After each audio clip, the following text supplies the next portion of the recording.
कभी नोटिस किया है बॉलीवुड में जैसे ही कोई सेलिब्रिटी कंट्रोवर्शियल होता है, अचानक से वो हर जगह दिखने लगता है। News portals, interviews, reels, debate, और हम बोलते हैं इसको क्यों अटेंशन मिल रहा है। पर आज का सवाल ये नहीं है कि कंट्रोवर्सी सही है या गलत।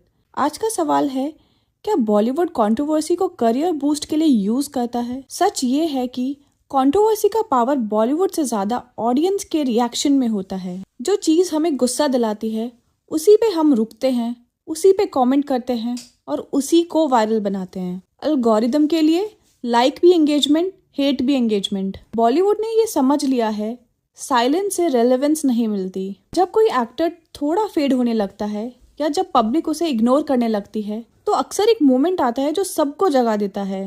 एग्जाम्पल रणवीर सिंह।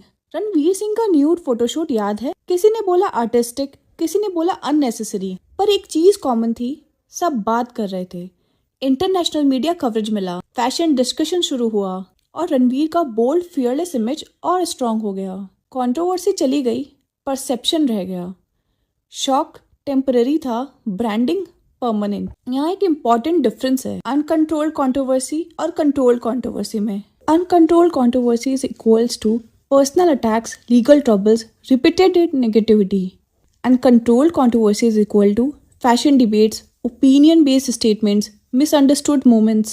Example, दीपिका पादुकोण।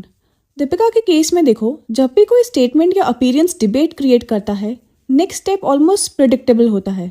काम interviews, balance words, emotional honesty tone. Controversy ज़्यादा आगे नहीं बढ़ती पर रेलेवेंस बनी रहती है। ये एक्सीडेंट नहीं, इमेज मैनेजमेंट है। हर कंट्रोवर्सी करियर बूस्ट नहीं होती। एग्जाम्पल, कंगना रनौत। कंगना के केस में कंट्रोवर्सी कंटिन्यूअस और पर्सनल हो गई। स्टेटमेंट्स फिल्म से ज़्यादा हेडलाइंस बन गए। विजिबिलिटी मिली लेकिन इंडस्ट्री ट्रस्ट और ऑडियंस क्लैरिटी दोनों अफेक्ट हुई। लेसन सिंपल है, कंट्रोवर्सी अगर स्टोरी से ज़्यादा नॉइस बन जाए तो करियर को डैमेज भी कर सकती है। कुछ लोग कंट्रोवर्सी को रिस्क नहीं, कोर स्ट्रैटेजी बना लेते हैं। एग्जाम्पल, उर्फी जावेद। उर्फी के आउटफिट्स प्रेडिक्टेबल नहीं होते पर रिएक्शन प्रेडिक्टेबल होता है। जितनी ज़्यादा आउटरीच उतनी ज़्यादा रीच। ब्रांड्स भी ये जानते हैं, जहाँ अटेंशन है वहाँ बिजनेस है। उर्फी ने कंट्रोवर्सी को साइड इफेक्ट नहीं, मेन प्रोडक्ट बना लिया। नोटिस करो, जब कंट्रोवर्सी थोड़ी ज़्यादा हो जाती है तो क्या आता है? Honest confession interviews, mental health angle, मुझे मिसअंडरस्टैंड किया गया। ऑडियंस का मूड चेंज होता है, गुस्सा, फिर सिंपैथी, फिर सपोर्ट। ये कोइंसिडेंस नहीं, ये नैरेटिव शिफ्ट है। तो क्या हर कंट्रोवर्सी फेक होती है? नहीं। क्या हर कंट्रोवर्सी प्लान्ड होती है? नहीं। पर ये सच है, बॉलीवुड कंट्रोवर्सी को वेस्ट नहीं करता, वो उसे अपॉर्चुनिटी बना लेता है। जो इस गेम को समझ जाता है वो सर्वाइव करता है।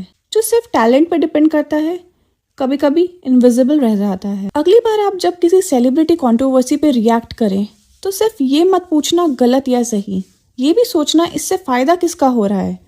कमेंट करो, controversy is equals to smart career move या ऑडियंस मैनिपुलेशन।